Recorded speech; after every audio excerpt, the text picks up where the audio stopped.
Greetings of the day to all my students. Let's begin with the conceptual lecture.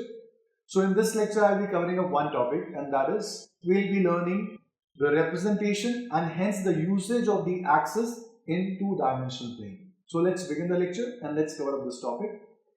So आज तक हम लोगों ने क्या देखा कि से फॉर एग्जाम्पल मेरे पास ये एक्स एक्सिस है और ये लाइन वाई एक्सिस को रिप्रेजेंट करता है.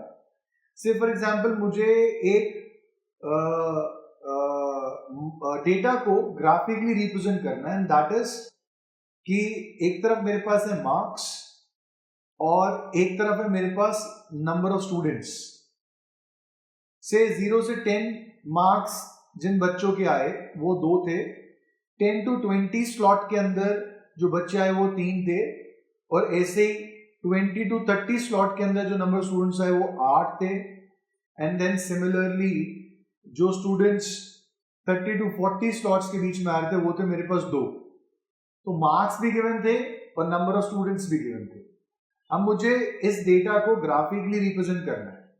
तो हम लोगों ने क्या सीखा है, हमेशा हम लोग मार्क्स को एक्स एक्सिस पे प्लॉट करते आए हैं. यहाँ पे हम लोग प्लॉट करते आए अपने मार्क्स, और वाई एक्सिस पे हम लोग प्लॉट करते आए हैं number of students.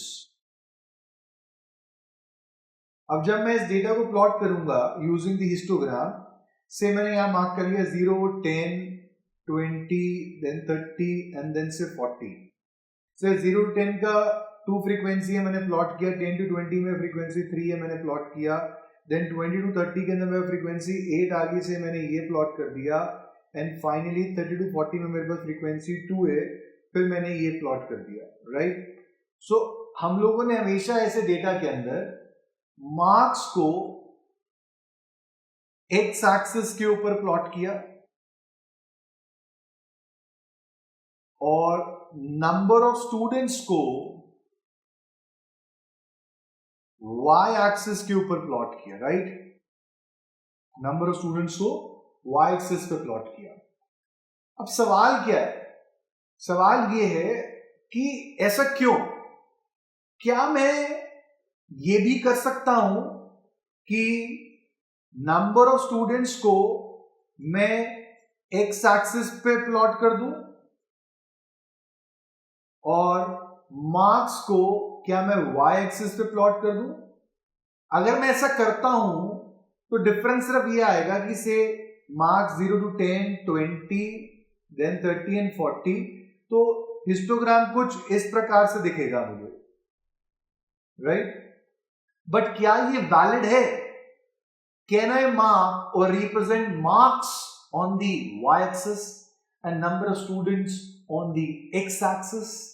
So the answer to this question is no, I can not. मैं ऐसा नहीं कर सकता. अगर आपने इस तरीके से रिप्रेजेंटेशन दिखाया, it will be an incorrect representation for the given data. और आप लोग नोटिस कीजिएगा कि आप लोगों ने जब भी स्कूल्स में किसी भी क्लास में हिस्टोग्राम्स प्लॉट किए तो मार्क्स कभी भी नंबर ऑफ वाई एक्सिस पे प्लॉट नहीं किए गए थे, और नंबर ऑफ स्टूडेंट्स कभी भी एक्स एक्सिस पे प्लॉट नहीं किए गए थे उन केसेस में जहां मार्क्स और नंबर ऑफ स्टूडेंट्स ही दिए जाते थे. ऐसा क्यों गलत है ये, इसको समझते हैं जरा. बेसिकली हमारे पास कभी भी कोई एक्स एक्सिस नाम करके चीज थी नहीं, ना ही कभी कोई वाई एक्सिस नाम करके कोई चीज थी. ग्राफिकल रिप्रेजेंटेशन में हम लोगों ने 2 तरह की एक्सिस को बनाया. एक मार्क की गई sleeping line, this is the sleeping line, और एक एक्सिस रिप्रेजेंट की गई स्टैंडिंग लाइन से. ये स्लीपिंग लाइन जो है ये इंडिपेंडेंट है. ये इस तरह से बनाई गई, जब इसको मार्क किया गया तो कहा गया कि it is an independent axis. और स्टैंडिंग लाइन को जब मार्क किया गया या रिप्रेजेंट किया गया तो कहा गया कि ये डिपेंडेंट एक्सिस है. सो बेसिकली मेरे पास 2 प्रकार की एक्सिस होती हैं. एक होती है इंडिपेंडेंट, एक है डिपेंडेंट. इंडिपेंडेंट एक्सिस के ऊपर सिर्फ और सिर्फ इंडिपेंडेंट क्वांटिटी ही प्लॉट की जा सकती है, यानी वो क्वांटिटी जो दूसरी क्वांटिटी पर डिपेंड नहीं कर रही. और डिपेंडेंट क्वांटिटी एक्सिस के ऊपर हम उस क्वांटिटी को प्लॉट करेंगे जो डिपेंडेंट होगी, यानी डिपेंडेंट एक्सिस पे डिपेंडेंट क्वांटिटी। कहने का मतलब ये हुआ कि अगर आपको दो डेटा का या एक डेटा में दो प्रकार की इंफॉर्मेशन दीनी है, तो उनमें से आपको चेक करना पड़ेगा कि कौन सी इंफॉर्मेशन किसके ऊपर डिपेंडेंट है। सो जो इंफॉर्मेशन इंडिपेंडेंट है, यानी वो दूसरी पर निर्भर नहीं कर रही, दूसरी वाली उस पर निर्भर कर रही है, तो उसको मैं कहूंगा that is an independent quantity, और independent quantity will be plotted on the independent axis which is the sleeping axis और the sleeping line. Whereas that information of the data which is representing a dependent quantity, by saying dependent quantity I mean to say कि वो दूसरी information पर निर्भर करती है, dependent है, तो डिपेंडेंट एक्सिस के ऊपर मैं डिपेंडेंट क्वांटिटी को प्लॉट करूंगा और dependent axis is this standing line. So कहने का मतलब ये हुआ there is no X axis, there is no Y axis. दो ही प्रकार की एक्सिस होती हैं आपके पास। एक है आपके पास इंडिपेंडेंट एक्सिस जिसको हमने स्लीपिंग लाइन के फिगर से रिप्रेजेंट किया है, and every independent quantity is plotted on this axis. And एक है आपके पास डिपेंडेंट एक्सिस जिसको हमने स्टैंडिंग लाइन के फिगर से रिप्रेजेंट किया है। सो हर डिपेंडेंट क्वांटिटी को मैं यहां प्लॉट करूंगा, हर इंडिपेंडेंट क्वांटिटी को मैं यहां प्लॉट करूंगा। अब कई ऑथर्स इंडिपेंडेंट एक्सिस को P और कई ऑथर्स डिपेंडेंट को Q का नाम देते हैं। कई ऑथर्स इंडिपेंडेंट एक्सिस को A और डिपेंडेंट एक्सिस को B का नाम देते हैं। बट अगर हर किताब में या हर ऑथर अपनी रिसर्च या अपने वर्क में इंडिपेंडेंट एक्सिस को एक अलग नाम से पुकारे और डिपेंडेंट को अलग नाम से पुकारे, तो इससे वोकेबिलिटी घटता है।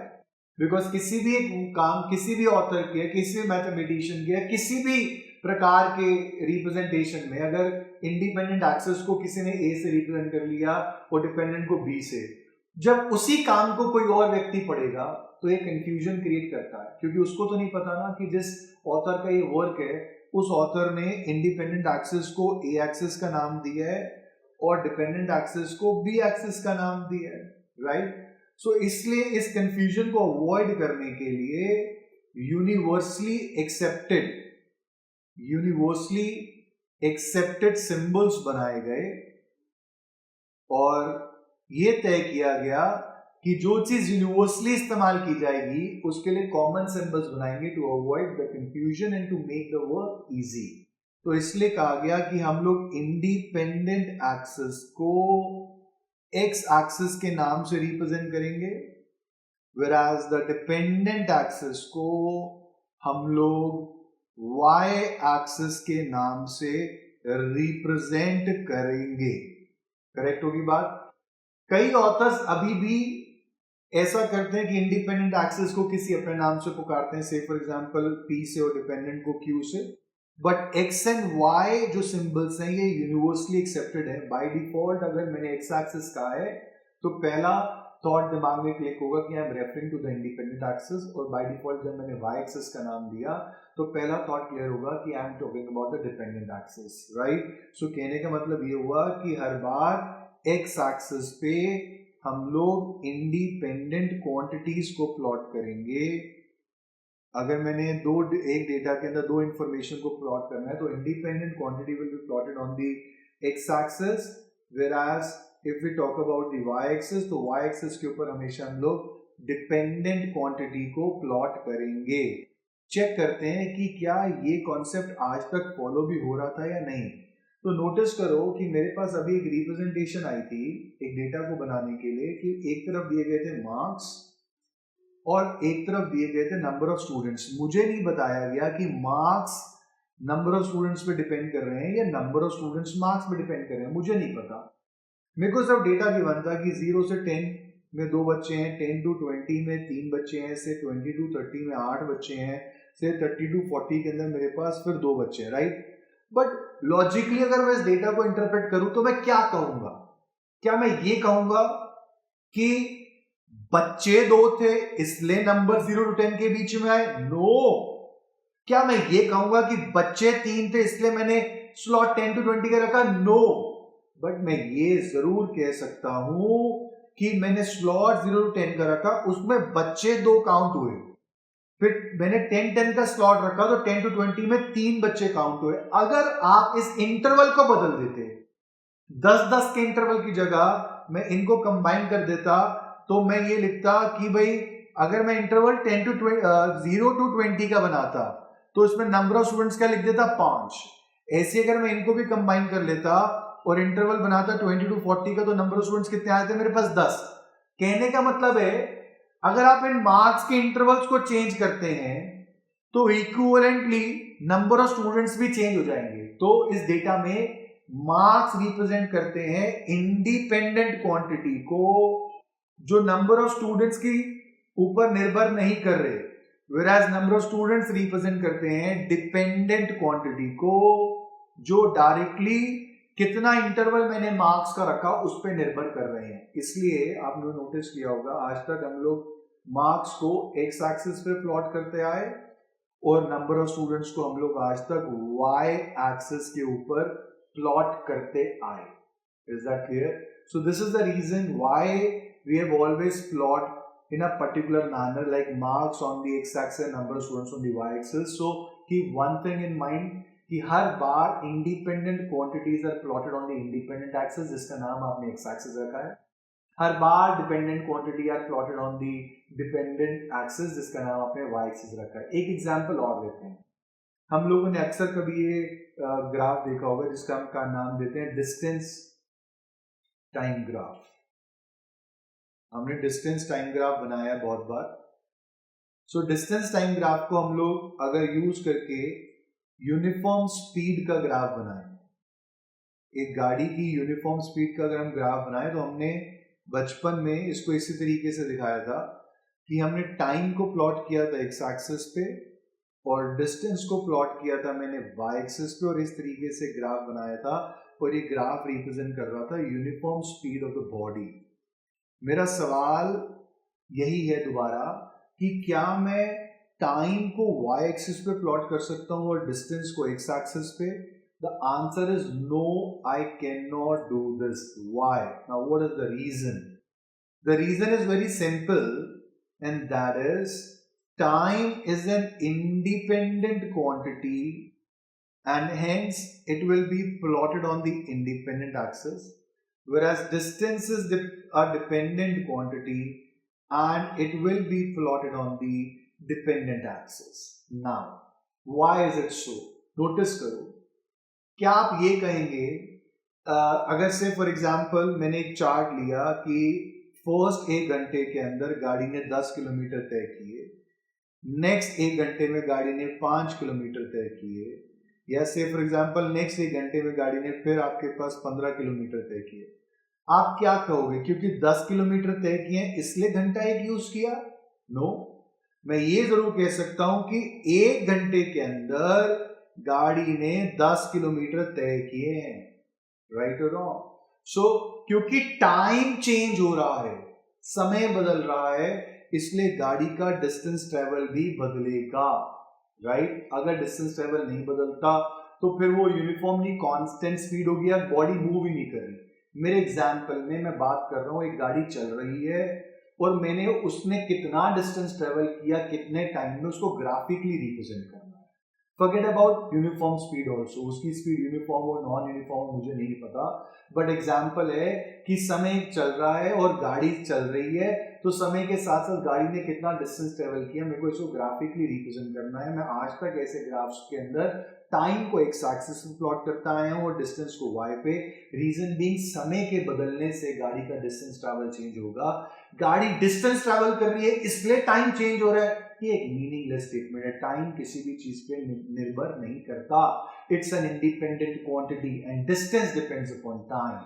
So every independent quantity on x-axis, every dependent on the y-axis. That is why whenever you are plotting distance and time graph, time will be always on the x-axis, distance will be on the y-axis. कभी ऐसा नहीं हो सकता कि distance आप x पे ले आए और time आप y पे ले जाएं। So ये एक बहुत important concept है जो यूनिवर्सली किसी भी सब्जेक्ट में कहीं पर भी काम आ सकता है, जहां आपको ध्यान रखना है कि इंडिपेंडेंट क्वांटिटीज इंडिपेंडेंट एक्सिस पे, डिपेंडेंट क्वांटिटी डिपेंडेंट एक्सिस पे, and by default we call x axis as the independent axis and y axis as a dependent axis. Using this concept, हम लोगों के पास एक और कॉन्सेप्ट हमने कई बार यूज किया और ये भी यूनिवर्सली एक्सेप्टेड कॉन्सेप्ट बन चुका है, क्या कि हम लोग जब फंक्शंस बनाते हैं, यानी जब मैथमेटिकल रिलेशनशिप लिखते हैं, mathematical relationship between variables, mathematical relationship between variables,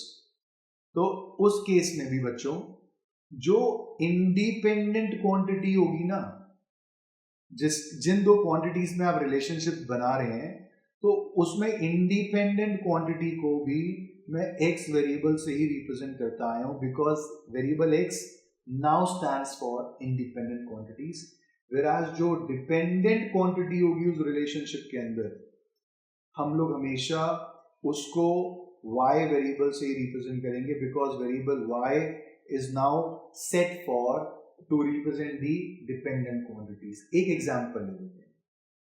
से फॉर एग्जांपल मैंने कहा यहां पर आ गई पिता की सैलरी है, सैलरी ले लेते हैं पिता की, और यहां आ गया बच्चे का एक्सपेंडिचर.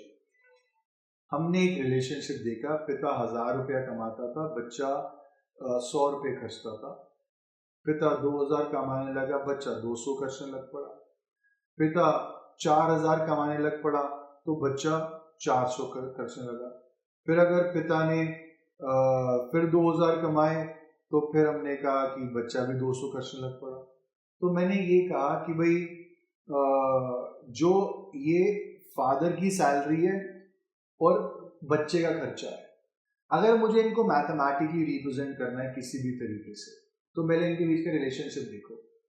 मैं ये नोटिस करता हूं हर बार, हर स्टेज पे, चाहे मैं इस कॉम्बिनेशन की बात करूं, चाहे इसकी, चाहे इसकी, चाहे इसकी, हर कॉम्बिनेशन में जो बच्चे का खर्चा है वो 10 टाइम्स लेस है as compare to the father salary. या मैं यूं कह सकता हूं कि इस एग्जांपल में फादर का जो सैलरी दिख रहा है मुझको is 10 times of sons expenditure. बच्चे के खर्चे के मुकाबले पिता की सैलरी 10 गुना ज्यादा है. अब इस रिलेशनशिप को मुझे मैथमेटिकली एक्सप्रेस करना है. सो फादर की सैलरी के ऊपर निर्भर कर रहा है. निर्भर से मेरा मतलब है डिपेंडेंट है, निर्भर कर रहा है बच्चे का खर्चा, बच्चे का expenditure. So therefore I conclude that expenditure बच्चे का is here a dependent quantity, जिसको मैं अब रिप्रेजेंट करूंगा वेरिएबल y से. whereas इस एग्जाम्पल में जो फादर की सैलरी आप देख रहे हैं that is the independent quantity, जिसको हम लोग रिप्रेजेंट करेंगे वेरिएबल x से. So अब इस रिलेशनशिप को मैथमेटिकली एक्सप्रेस करूंगा तो मैं लिखूंगा y is equals to x by 10, या मैं ये भी लिख सकता हूं 10y इक्वल्स टू x.